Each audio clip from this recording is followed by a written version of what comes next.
Tang San memperhatikan bahwa nada suara Yang Wudi sangat sedih.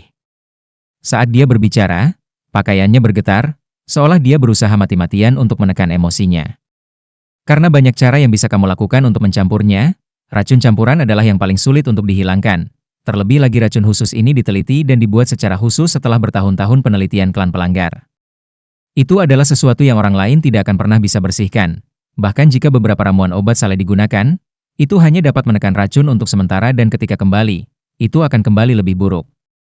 Jika bukan karena Du Gubo menggunakan racun untuk melawan racun, maka bahkan 10 Kaisar Sueye akan berlalu. Setelah kami menemukan racun ini, kami merasa itu terlalu kejam dan kami memperlakukannya sebagai salah satu obat tabu klan kami. Tahun itu ketika sekolah Langit Cerah pergi ke pengasingan, 4 klan atribut tunggal kami tidak punya pilihan selain pecah karena serangan dari Aula Roh. Selama konflik, putra satu-satunya saya meninggal sementara adik laki-laki saya yang Wushuang ditawan dan tidak pernah terdengar kabarnya lagi. Namun, hanya kakakku dan aku yang bisa meramu racun ini yang berarti dia masih hidup dan telah menjadi Antek Spirit Hall. Setelah mengatakan ini Yang Wudi berhenti sejenak, matanya tampak berkobar dengan nyala api hitam. Aku lebih baik dia mati daripada menjadi Antek Balai Roh. Tang San dengan ringan menghela nafas, hidup itu berharga. Mungkin dia mengalami kesulitan tertentu. Masalah ini antara Clear Sky School dan Spirit Hall, jadi penatua jangan terlalu mengkhawatirkannya.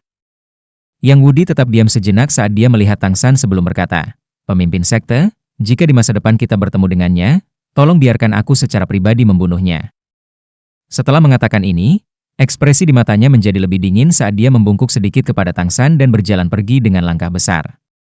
Melihat punggung Yang Wudi yang menyendiri dan dingin, Tang San dalam hati menghela nafas. Kemarahan kambing tua seburuk biasanya. Desah, suara yang tiba-tiba muncul di samping Tang San membuatnya terkejut.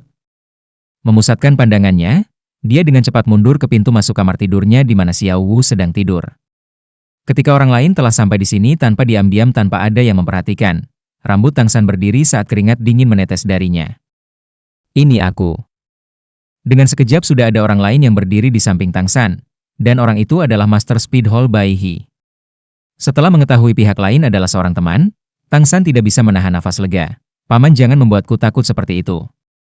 Saya bertanya-tanya siapa yang bisa memiliki kemampuan seperti itu. Meskipun saya tidak sengaja mencari, saya telah memperluas kekuatan spiritual saya lebih dari radius 100 meter. Satu-satunya orang yang bisa mendekati tanpa pemberitahuan saya seharusnya hanya Anda." Bai He tersenyum berkata, "Jangan terlalu mengandalkan kekuatan spiritual Anda, ada kelemahan untuk segala jenis kemampuan pengamatan dan kekuatan spiritual juga memiliki batasnya. Begitu kecepatanku mencapai level tertentu dan dengan beberapa teknik, kecuali jika kamu secara aktif mencari, akan sangat sulit bahkan bagimu untuk menyadarinya." Tang San tersenyum dan berkata, "Di alam guru roh, saya khawatir tidak ada yang bisa menandingi kecepatan Anda. Tapi apa yang Anda maksud dengan apa yang Anda katakan sebelumnya?" "Yang Wudi, dia..." Bai He berkata sambil menghela nafas, The Breaking Clan awalnya dipimpin oleh 2 patriark, Yang Wudi dan Yang Wushuang, yang sangat bergantung satu sama lain ketika mereka masih muda. Bahkan ketika Yang Wushuang ditangkap, itu untuk melindungi Yang Wudi. Hubungan mereka sangat baik, pemimpin sekte. Jika di masa depan kita benar-benar bertemu dengan Yang Wushuang, dapatkah Anda di akun saya menyelamatkan hidupnya?" Tang San hanya diam-diam menganggukkan kepalanya. Bai He melanjutkan, "Awalnya saya ingin melihat Anda bukan tentang kambing tua melainkan Chen Xiang. Bukankah dia mengatakan omong kosong padamu hari ini?" Tang San menggelengkan kepalanya ketika dia berkata, "Itu tidak bisa dianggap omong kosong, aku hanya tidak mengerti, bagaimana lemak menggerakkanmu?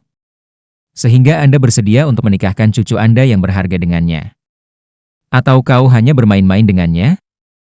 Bai He menghela nafas lagi saat dia berkata, "Bagaimana saya bisa bercanda tentang hal-hal seperti itu? Saya dengan serius menyetujuinya, bukan karena hubungannya dengan Anda, melainkan untuk masa depan klan kecepatan saya. Saya hanya memiliki satu syarat untuk Ma Hongjun. Jika di masa depan dia dan Chen Xiang memiliki anak, salah satu anak laki-laki harus mengambil alih sebagai patriark klan kecepatan dan menyandang nama keluarga Chen Xiang, Bai." Setelah mendengar kata-kata ini, Tang San langsung mengerti apa yang sedang terjadi.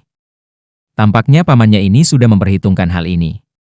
Meskipun lemak memiliki penampilan yang sedikit lebih rendah tidak cocok dengan Chen Xiang, Anda tidak dapat melupakan semangatnya adalah Phoenix, dalam hal kualitas itu bisa menyaingi semangat Seraphim. Bahkan jika ada perbedaan dalam kualitas, itu hanya akan menjadi perbedaan yang sangat tipis. Terlebih lagi, Phoenix adalah Raja Burung, Meskipun semangat klan kecepatan, Swift berekor jarum, cepat, jika dibandingkan dengan Phoenix, itu masih terlalu lambat. Bai He berniat menggunakan Ma Hongjun untuk meningkatkan roh warisan klan kecepatan. Tidak heran dia rela mengorbankan kebahagiaan Chen Xiang untuk itu. Terlebih lagi tidak ada kepastian bahwa itu akan dikorbankan. Dengan adanya Tang San, bagaimana mungkin Ma Hongjun memperlakukan Bai Chen Xiang dengan buruk? Keputusan Bai He hanya dibuat setelah beberapa pertimbangan yang cermat. Setiap orang memiliki keinginan egois mereka sendiri. Mengenai hal ini Tang San juga tidak bisa berkata apa-apa lagi. Jadi seperti ini. Selama Fatih baik-baik saja dengan itu maka tidak apa-apa dengan saya juga. Namun, saya yakin Anda juga ingin Chen Xiang bahagia, bukan? Ketika kami pergi untuk pelatihan kami kali ini, kecuali untuk Fatih, kami semua adalah pasangan. Jadi kami akan membawa Chen Xiang. Kita bisa membiarkan mereka berdua lebih mengenal satu sama lain. Fatih juga pasti akan merawatnya dengan baik. Bagaimana menurutmu? Anda bisa mendengar Bai He bersukacita dalam suaranya saat dia tersenyum pahit. Satu-satunya kekhawatiran saya adalah bahwa Chen Xiang tidak dapat menerimanya. Sejak muda dia telah dimanjakan olehku. Tetapi sehubungan dengan bakat kultivasi, dia juga sangat diberkati. Tang San tersenyum berkata, kalau begitu, itu sudah beres. Membawa Bai Chen Xiang dalam perjalanan pelatihan ini adalah apa yang dijanjikan Tang San kepada Ma Hongjun sebelumnya. Perasaan perlu dikembangkan dari waktu ke waktu. Apakah keduanya bisa menghasilkan perasaan akan tergantung pada Ma Hongjun sendiri di masa yang akan datang. Meskipun Bai Chen Xiang tidak kuat dalam menyerang atau bertahan, dia cepat, dan jelas merupakan master roh kepanduan yang berkualitas. Dalam kondisi normal, menggunakan kecepatannya sudah cukup baginya untuk melindungi dirinya sendiri. 3 hari kemudian, setelah Tang San menyelesaikan semua masalah di Sekte Tang, dia membawa Xiao Wu dan perajin suci Lo Gao dan meninggalkan kota surga Dou. Sebelum dia pergi ke Pulau Dewa Laut, dia harus melakukan perjalanan kembali ke Sekolah Langit Cerah. Aula Roh, Istana Paus tertinggi. Di ruang diskusi utama seolah-olah aula tertutup lapisan es dengan hanya 3 orang yang hadir. Orang yang duduk di singgasana Paus tidak lain adalah Bibi Dong. Sementara guru roh diam-diam berdiri di belakangnya adalah Huliena. Orang yang tersisa berambut pirang dan sekarang mengenakan pakaian wanita, Qian Renshui yang gagah dan tampak tangguh. Qian Renshui berdiri sekitar 10 meter di depan Bibi Dong. Keheningan di sini telah berlangsung lama. Tatapan tajam Bibi Dong tertuju pada Qian Renshui, yang juga memelototinya. Meskipun tidak ada kata-kata yang tertukar, tekanan yang dikeluarkan oleh mereka membuat Huliena yang berdiri di belakang Bibi Dong sulit bernapas. Liena, kamu keluar dulu. Dengan lambaian tangannya, sesuatu tampak muncul di matanya, dan kemudian hilang. Huliena dalam hati menghela nafas lega dan dengan hormat mengakui instruksi sebelum segera meninggalkan aula. Hanya setelah pergi dia mengetahui bahwa pakaian dalamnya sudah basah oleh keringat. Dia telah mengikuti Bibi Dong selama bertahun-tahun, tetapi tidak pernah sekalipun dia bertemu seseorang yang berani memelototinya seperti itu. Siapa wanita itu? Dia tidak tampak jauh lebih tua dari dirinya, namun dia bisa membawa dirinya dengan cara yang mengesankan. Aura yang kuat dan bermartabat semacam itu tidak datang dari rohnya. Sebaliknya, itu tampaknya berasal dari dalam. Setelah Huliena pergi, ruang diskusi aula roh hanya memiliki Bibi Dong dan Qian Renshui yang tersisa di dalam. Bibi Dong perlahan bangkit dan mulai berjalan selangkah demi selangkah menuju Qian Renshui, yang memiliki fisik yang sangat mirip dengannya. Qian Renshui tidak mundur dari kemajuan Bibi Dong, melainkan wajahnya tetap acuh tak acuh saat tatapannya berubah lebih tajam. Ekspresi kompleks melintas di mata Bibi Dong ketika tubuhnya tiba-tiba tampak kehilangan semua sikapnya yang mengesankan. Dia menghela nafas dan berkata, "Apa yang sudah selesai, kita selalu bisa memulai dari awal lagi." Dalam skema besar, kami masih memegang keunggulan absolut. Qian Renshui dengan dingin berkata, "Saya tidak kalah dari Tang San, saya hanya kalah dari Anda. Jika Anda tidak terburu-buru, mengapa saya berani mengambil risiko dan mengajukan rencana saya?" "Saudari?" Kata-kata terakhir diucapkan secara praktis sambil berteriak saat dia dengan sengaja menyeret kata-katanya yang dipenuhi dengan penghinaan. "Saudari?" Kemarahan melintas di mata Bibi Dong.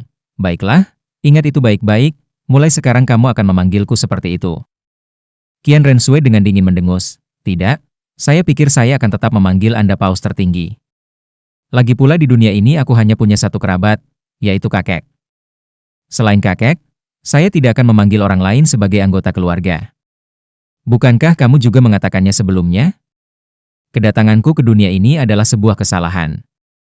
Dia sudah meninggal, Anda juga sudah mendapatkan apa yang Anda inginkan. Tapi, sebaiknya kamu ingat, kamu adalah kamu dan aku adalah diriku sendiri. Mulai sekarang, saya akan bergerak sendiri. Anda mengelola aula roh Anda dan saya akan mengelola aula penatua saya dan istana Douluo. Anda tidak akan memiliki hak untuk mengerahkan salah satu penatua di aula penatua. Apa katamu? Tatapan Bibi Dong tiba-tiba kembali tajam. Semburan tekanan tiba-tiba meletus melalui aula yang meledak ke arah Qian Renshui, membuatnya mundur beberapa langkah sambil mencoba menstabilkan dirinya. Di bawah tekanan besar Bibi Dong, aliran darah mengalir keluar dari sisi bibirnya, tetapi senyum dingin di wajahnya tidak memudar sedikit pun. Melihat darah mengalir keluar dari bibirnya, Bibi Dong agak terkejut, menyebabkan kekuatan rohnya berfluktuasi saat dia menariknya. Pergi saja, pergi dan kunjungi kakekmu. Jika dia menyetujuinya maka saya juga tidak punya apa-apa untuk dikatakan tentang itu. Pada titik ini rasanya Bibi Dong tiba-tiba berusia 10 tahun. Meskipun Bibi Dong lebih dari 20 tahun lebih tua dari Qian Renshui, berdasarkan penampilan mereka, jaraknya tampak jauh lebih kecil. Qian Renshui dengan dingin menyapu pandangannya melewati Bibi Dong saat dia berbalik dan pergi tanpa melihat ke belakang. Pintu kamar terbanting menutup dengan keras, seolah memisahkan mereka berdua ke dunia yang berbeda. Bibi Dong, seolah-olah kehilangan semua energinya, jatuh ke singgasananya, air mata mengalir di wajahnya tanpa kendali. Siapa yang mengira bahwa Paus Agung berdarah dingin ini juga memiliki sisi lemah ini padanya? Aula Penatua. Ini adalah bagian terbesar dari konstruksi di dalam istana Paus tertinggi, dan itu juga mewakili kekuatan tempur terkuat di dalam aula roh. Saat memasuki gedung tinggi berbentuk kubah ini, Anda akan menjumpai sebuah aula besar setinggi hampir 30 meter yang dibagi menjadi 3 tingkat. Setiap tingkat terdiri dari 10 ruangan. Selain karena keadaan khusus tertentu, untuk masuk ke tempat ini diperlukan syarat memiliki peringkat roh 90 atau lebih, dengan kata lain memiliki kekuatan gelar Douluo atau lebih tinggi. Ini adalah otoritas tertinggi sebenarnya dari Spirit Hall, bahkan Paus dapat ditahan oleh tempat ini. Jika para tetua di sini bekerja sama, mereka dapat menghancurkan sebuah kota dalam sehari. Ini sama sekali tidak berlebihan. Pada saat ini, aula penatua sangat sunyi, dan bahkan tidak ada pelayan di sekitarnya. Ketika Qian Renshui berjalan ke aula ini, dia bisa merasakan merinding. Di dalam aula ini ada konstruksi emas besar, patung Seraphim yang tingginya 10 meter. Seorang pria diam-diam berdiri di depan patung dengan punggung menghadap pintu, memandangi patung itu. Dari belakang Anda bisa melihat bahwa itu adalah seorang pria yang agak tinggi, tanpa tubuh yang sangat kuat, mengenakan jubah abu-abu dengan rambut hitam panjangnya disisir rapi di belakangnya. Berdiri di sana, dia memberikan perasaan yang sangat aneh. Qian Renshui, yang memiliki roh Seraphim, dapat dengan jelas merasakan bahwa tidak ada perbedaan antara orang yang berdiri di sana dan patung Seraphim yang tinggi itu. Semua cahaya yang masuk dari jendela sepertinya menyatu dengan orang ini, dan meskipun dia berpakaian sangat sederhana, dia masih memberikan perasaan terhormat. Kakek. Sambil berdiri di dekat pintu, dia merosot ke tanah dengan bunyi gedebuk. Tatapan awalnya yang dingin tidak bisa lagi bertahan, dan air matanya menetes di pipinya. Pria berjubah abu-abu itu perlahan berbalik, aura spesial yang dia keluarkan tiba-tiba menjadi tidak ada. Di permukaan dia tampak sangat tampan dan sepertinya baru berusia sekitar 30 atau 40 tahun, dengan senyum tipis di wajahnya. Auranya yang damai dan tenang memberikan perasaan yang sangat nyaman. Namun hal yang paling aneh adalah bahwa bahkan jika gelar Douluo hadir, dia tidak akan bisa merasakan fluktuasi kekuatan roh sedikit pun dalam diri pria ini. Pria berjubah abu-abu itu maju selangkah dan pada saat berikutnya sudah muncul di depan Qian Renshui. Gerakannya tidak cepat, tetapi saat dia tiba, Qian Renshui sudah berada di pelukannya saat dia meratap dengan keras. Bahkan orang terkuat pun memiliki sisi lemahnya. Jika Bibi Dong tidak terkecuali, bagaimana Qian Renshui bisa menjadi salah satunya? Bertindak sebagai Sui Qinghe selama 10 tahun, tekanan yang dia hadapi dan masa muda yang dia korbankan, hanya dia sendiri yang benar-benar memahaminya. Apakah kamu sudah mengunjunginya? Pria berjubah abu-abu itu dengan lembut membelai rambut emas Qian Renshui. Qian Renshui hanya diam-diam menganggukkan kepalanya. Pria berjubah abu-abu itu dengan lembut berkata, sebenarnya, dia juga memiliki rasa sakitnya. Lagi pula, pertama-tama, yang salah bukanlah dia. Perasaannya terhadap Anda tidak seperti yang Anda bayangkan. Qian Renshui mengangkat kepalanya dan melihat satu-satunya orang yang dia anggap sebagai keluarga. Kakek, jangan bilang bahkan kamu tidak ingin membantuku? Pria berjubah abu-abu itu dengan ringan menghela nafas. Bukan itu, aku tidak bisa membantumu. Meskipun dia sedikit lebih radikal, dia tidak membuat kesalahan. Terlebih lagi dia juga adalah paus tertinggi dari Spirit Hall, dan pengaruhnya di Spirit Hall telah melampaui milikku. Apa? Qian Rensue sangat terkejut, bahkan air mata di matanya berhenti jatuh, ini tidak mungkin. Pria berjubah abu-abu itu dengan ringan tersenyum, dengan lembut berkata, "Sue kecil, kamu harus ingat, di dunia ini yang kuat memakan yang lemah. Siapapun yang lebih kuat akan memiliki lebih banyak suara. Bahkan kami di Spirit Hall tidak terkecuali. Kekuatannya sudah tidak kalah dengan milikku, apalagi dia masih sangat muda. Mungkin, dia akan menjadi yang pertama dalam beberapa tahun untuk mencapai level lain. Belum lagi pendeta pertama dan kedua sudah memberikan dukungannya, bahkan saya juga akan mendukungnya. Dia akan dapat membawa aula roh ke tingkat yang lebih tinggi. Yang perlu Anda lakukan adalah membantunya dengan benar daripada menentangnya. Sebenarnya, bakatmu jauh melebihi ayahmu, bukan hanya karena semangat Seraphim yang dia turunkan padamu, tetapi juga karena bakat yang berasal dari Bibi Dong. Bagaimanapun, dia adalah ibumu." Qian Rensue tetap di sana dalam keadaan linglung tanpa membuka mulutnya untuk waktu yang lama. Pria berjubah abu-abu itu juga tidak berbicara, diam-diam berdiri di sana mengawasinya, memberinya waktu untuk berpikir. Qian Rensue saat ini memiliki wajah pucat dan tatapan yang tidak stabil, tetapi tiba-tiba dia dengan tajam mengangkat kepalanya dan berbicara kepada pria berjubah abu-abu itu. "Kakek, izinkan aku membuat satu permintaan terakhir untukmu."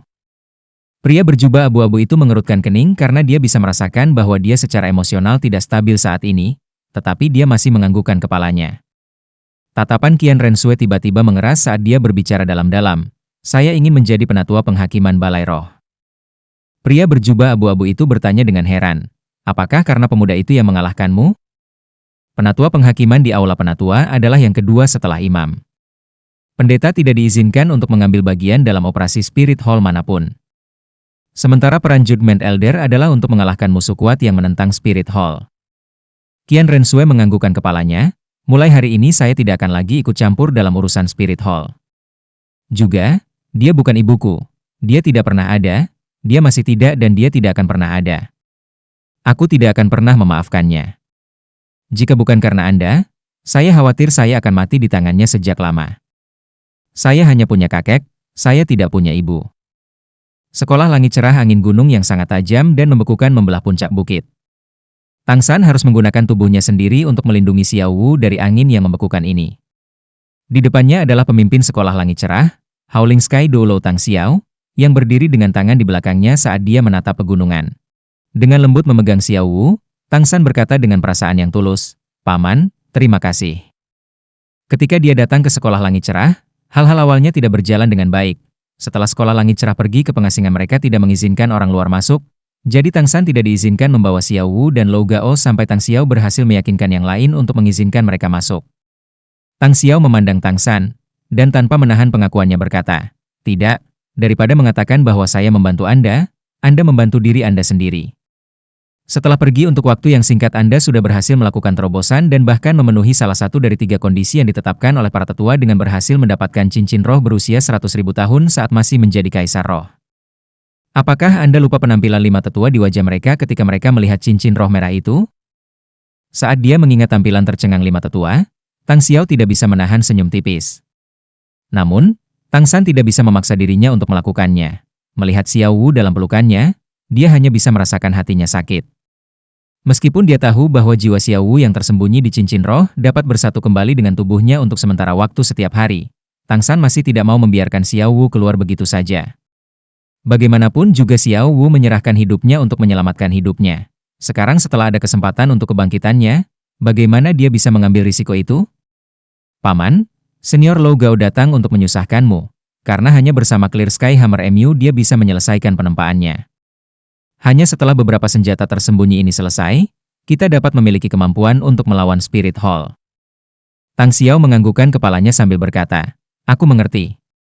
Jangan beritahu anggota sekolah lain tentang sekte Tang Anda untuk menghindari kesalahpahaman. Di tempat pertama adalah Clear Sky School yang mengecewakan 4 klan atribut tunggal.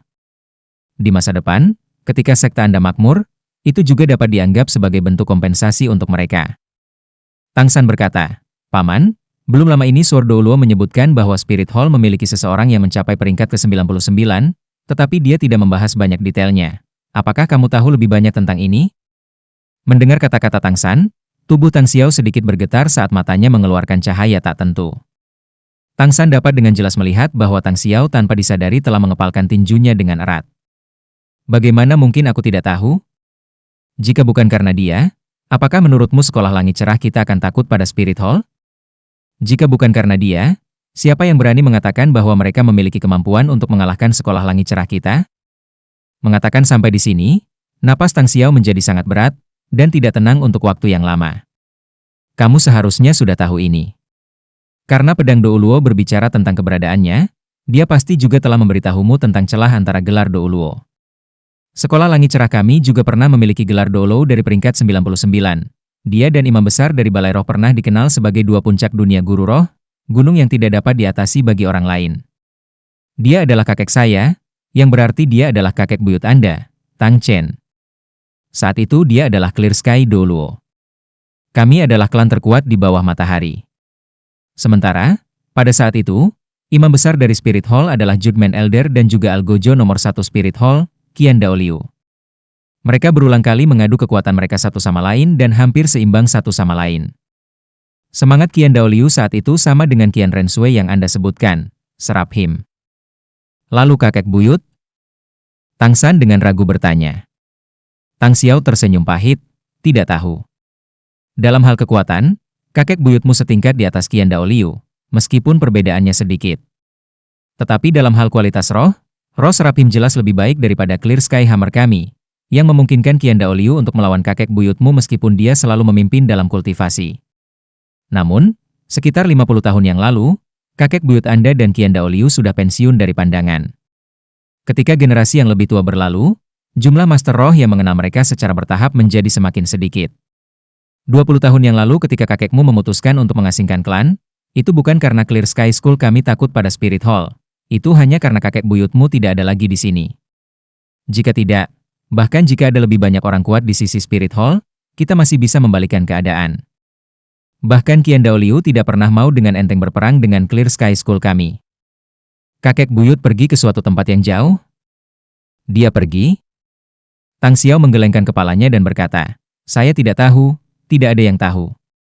Sebelum kakek buyutmu pergi, dia berdiskusi selama 2 jam dengan kakekmu sebelum menghilang seperti angin. Di ranjang kematian kakekmu, dia memberitahuku bahwa kakek buyutmu telah pergi untuk mengejar tingkat berikutnya. Yang akan menyiratkan bahwa dia bahkan lebih jauh dari Qian Daoliu. Hati Tang San bergetar. Apakah dia menjadi dewa peringkat 100? Tang Xiao menganggukkan kepalanya. Tidak ada yang tahu bagaimana rasanya setelah mencapai peringkat ke-100. Dia telah pergi selama 30 tahun. Orang lain mungkin tidak mengetahui hal ini. Tetapi jika aula roh menyerang kita tanpa dia, bahkan apa yang disebut sekolah nomor 1 kita tidak akan memiliki kemampuan untuk melakukan apapun terhadap mereka. Itulah sebabnya kakekmu memutuskan untuk membawa klan ke pengasingan. Kami telah menunggu selama 30 tahun, namun kakek buyutmu masih belum kembali, yang berarti 2 kemungkinan, apakah dia berhasil menembus peringkat ke-100 dan melangkah ke alam berikutnya, atau dia gagal ketika mencoba menembus peringkat ke-100. Meskipun Tang Xiao tidak mengatakannya, Tang San mengerti apa artinya gagal menerobos. Lalu apakah Qian Daoliu itu masih di Spirit Hall? Tang San bertanya. Tang Xiao berkata dengan pasti, pasti. Tahukah Anda, ketika kakek buyut Anda pergi, dia tampak hampir berusia 30 tahun. Setelah mencapai peringkat 99 Anda bisa hidup normal setidaknya selama 200 tahun. Kakek buyutmu juga sebelumnya menyebutkan bahwa Qian Daoliu adalah seorang pengecut besar. Meskipun dia memiliki semangat yang baik, dia tidak pernah berani mempertaruhkan nyawanya untuk maju. Selama dia hidup, dia akan terus tinggal di dalam Spirit Hall. Meskipun dia mungkin tidak lagi repot dengan urusan Spirit Hall, dia masih di sana. Terlebih lagi, ayahmu membunuh paus tertinggi sebelumnya yang merupakan putra satu-satunya Qian Daoliu. Untuk sebagian besar masalah normal, dia mungkin tidak akan peduli. Tetapi ketika anak tunggalnya terbunuh, bagaimana dia bisa duduk dan menunggu? Tang San yang bingung bertanya. Lalu apa artinya pergi ke pengasingan? Bagaimana ini menghentikan Qian Daoliu datang dan membalas dendam? Tang Xiao berkata sambil menghela nafas, ini yang ditinggalkan kakek buyutmu. Gunung tempat kami tinggal saat ini adalah tempat Qian Daoliu melakukan pertempuran terakhirnya dengan kakek buyutmu. Ketika dia kalah, dia berjanji pada kakek buyutmu bahwa sejak saat itu dia dan Spirit Hall tidak akan pernah menginjakkan kaki di gunung ini lagi, kecuali jika saatnya tiba di mana dia bisa menjadi yang terbaik untuk kakek buyutmu. Inilah makna sebenarnya di balik pengasingan Clear Sky School. Jika tidak, bahkan jika kita bersembunyi di suatu tempat, Spirit Hall akan datang ke depan pintu kita sejak lama. Tang San mengerti bahwa jika Tang Xiao bersedia memberitahunya ini, itu berarti dia telah memperoleh pengakuan sekolah setelah dia kembali dan bahkan berhasil menunjukkan cincin roh berusia 100.000 tahun itu di depan para tetua. Paman, mungkin aku terlalu lancang untuk bertanya, tapi kamu guru roh peringkat berapa sekarang? Tang Xiao dengan lembut tersenyum dan menjawab. Saya saat ini mencoba menerobos kemacetan peringkat ke-97. Saya tidak tahu apakah dalam hidup saya akan dapat mencapai kekuatan kakek. Sebenarnya, ayahmu memiliki harapan paling besar untuk melakukannya, hanya dia. Berkata sampai di sini, kilau di matanya secara tidak sengaja memudar. Untuk Tang Hao kehilangan 2 anggota badan dan menyerahkan 2 tulang rohnya. Itu berarti dia bahkan tidak bisa lagi bermimpi untuk pernah menembus puncak itu. Mata Tang San goyah, setelah saya kembali, saya akan mengunjungi ibu dan ayah terlebih dahulu. Kemudian saya akan pergi untuk jangka waktu tertentu. Bersama rekan-rekan saya, kami akan pergi ke suatu tempat yang sulit untuk melatih diri kami sendiri, dan kecil kemungkinan kami akan berhasil kembali dalam beberapa tahun ke depan. Tang Xiao terkejut, kamu pergi ke suatu tempat untuk berlatih? Utara? Tang San menggelengkan kepalanya. Lagi pula tidak banyak yang perlu dia sembunyikan dari Tang Xiao. Saya tidak yakin apakah Anda pernah mendengarnya, tetapi itu adalah tempat yang disebut Pulau Dewa Laut. Apa? Tang Xiao berteriak karena kaget. Kamu akan pergi ke Pulau Dewa Laut? Tang San memandang Tang Xiao dengan heran. Paman, kamu tahu tempat itu? Tang Xiao tersenyum pahit. Bagaimana mungkin aku tidak tahu? Ayahmu dan aku pernah pergi ke sana atas perintah kakek buyutmu untuk mengirimkan surat kepada kepala Pulau Dewa Laut Douluo Bosaisi, 4. Tang San itu bukan tempat untuk bermain-main. Setelah mendengar bahwa Tang Xiao pernah ke sana, Tang San merasa gembira. Bagaimanapun, kekuatan Grandmaster pada waktu itu agak rendah. Karena ayah dan pamannya pernah ke sana sebelumnya, hal-hal yang mereka lihat di sana pasti akan berbeda dari orang-orang dari Spirit Hall. Paman, kenapa tidak kamu ceritakan lebih banyak tentang pulau itu? Tang Xiao dengan serius berbicara, Pulau Dewa Laut. Bahkan ketika kakek buyutmu hadir, dia harus berhati-hati karena Dewa Laut Douluo Bosaisi. Kekuatan Bosaisi berada pada level yang sama dengan kakek buyutmu dan Qian Daoliu. Hanya karena dia tidak pernah keluar dari pulau, namanya tidak begitu dikenal. Kembali pada hari-hari ketika kami masih memiliki hubungan yang harmonis dengan Spirit Hall, Qian Daoliu menemani kakek buyutmu untuk menjelajahi Pulau Dewa Laut. Di sana, mereka bertemu dengan Dewa Laut Douluo Bosaisi, yang mereka lawan selama 3 hari 3 malam, menyebabkan tanah longsor dan tsunami. Dan apakah Anda tahu hasil akhirnya? Tang San, melihat ekspresi serius di wajah Tang Xiao, berkata tanpa berkata-kata, jangan bilang kakek buyut dan Qian Daoliu kalah. Tang Xiao dengan paksa menganggukkan kepalanya. Itu benar, kakek buyutmu dan Qian Daoliu kalah. Tentu saja mengingat identitas mereka, mereka tidak melawan Bosaisi bersama-sama dan juga tidak bertarung bersama-sama. Tapi dalam 3 hari, mereka berdua bertarung melawan Bosaisi, dan kalah 1 lawan 1 saat itu. Tang San yang terkejut bertanya, bukankah kamu mengatakan bahwa kakek buyut dan Qian Daoliu berada di level yang sama dengan Bosaisi? Tang Xiao berkata sambil menghela nafas, tempat itu adalah Pulau Dewa Laut yang juga merupakan wilayah Dewa Laut Douluo.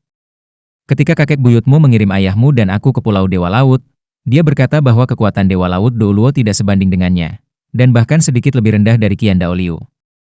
Tetapi di dalam Pulau Dewa Laut, selama itu bukan kekuatan peringkat 100, tidak ada yang bisa mengalahkannya. Karena dia mampu mengendalikan lautan dengan kekuatannya dan mengandalkan kekuatan langit dan bumi, kakek buyutmu bukan tandingannya. Tang San menarik napas dalam-dalam untuk menyembunyikan keterkejutannya. Spirit Masters bagaimanapun juga masih manusia, belum bisa menggerakkan bahkan lautan, kekuatan mengerikan apa yang harus dia miliki. Tang San belum pernah melihat lautan sebelumnya, tetapi dia bisa membayangkan hamparan biru membentang di mana dia tidak bisa melihat ujungnya. Dengan kekuatannya saat ini, lupakan lautan, dia bahkan tidak bisa membengkokkan badan air kecil sesuai keinginannya. Kekuatan, ini memang kekuatan sejati. Tang Xiao melihat keterkejutan di mata Tang San, melanjutkan, Pulau Dewa Laut sebenarnya adalah tempat yang sangat indah.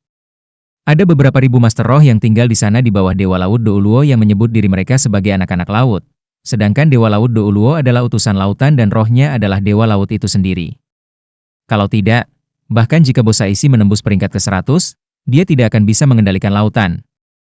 Kakek buyutmu dan Qian Daoliu sama-sama mengatakan bahwa di perairan dia tak terkalahkan.